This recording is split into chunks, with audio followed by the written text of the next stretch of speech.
কি দাদু, কোথায় চললি? তো বলি ওইরা বলছিস না নাই দু একটা বাঁধনা পরব তো চলে আইলো, না তো দেখবি ও হীরার দিনে কোনোই বলতে পারবি। কি করে বলবো রে, বুড়ালিন আর সঙ্গ দিয়ে আরও কেউ নয়, আর বাজনালানো খেয়াল থাকে নাই আমার, বুড়াই গেলিন। তোর বাজনালা খেয়াল আছে? বাজনা না হলে তো আর ও হীরা হবে নাই, বল। উটুয়া আরো মনে থাকবে নাই? উটুয়া তো সোজা বাজনা, সেদিন তো সবাই পিঠা করে, তো ওইটাই বাজায়।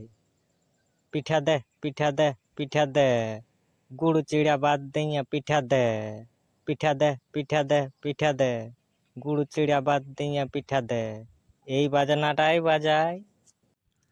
না রে, অমল লয়, তুই আন খাইলে বাজাছিস, একটা তালে বাজাতে হবে কেন? লে তবে তুই এই বল কোনটা সঠিক সেটা বাজা। বাইগাই শুন তবে। গেজে ঘেন, গেজে ঘেন, গেজে ঘেন, তিঙ্গে দা তিঙ্গে দা গেজে ঘেন, গেজে ঘেন, গেজে ঘেন, গেজে ঘেন, তিঙ্গে দা তিঙ্গে দা গেজে ঘেন। হ্যাঁ দাদু, বাজনাটা তো ওইটাই হচ্ছে। তুমি বলছি গেজে ঘেন, গেজে ঘেন, গেজে ঘেন, আর আমি বলছি পিঠা দে, পিঠা দে, পিঠা দে, তিঙ্গে দা গেজে ঘেন, গুড় চিড়া বাদ দিয়ে পিঠা দে। হ্যাঁ হ্যাঁ, লে এইসব বাদ দে, একটা ওহিরা বলতো, বাইগাই শুনি। ভালো ভালো পাচ্ছিস না ওহিরা বলতে।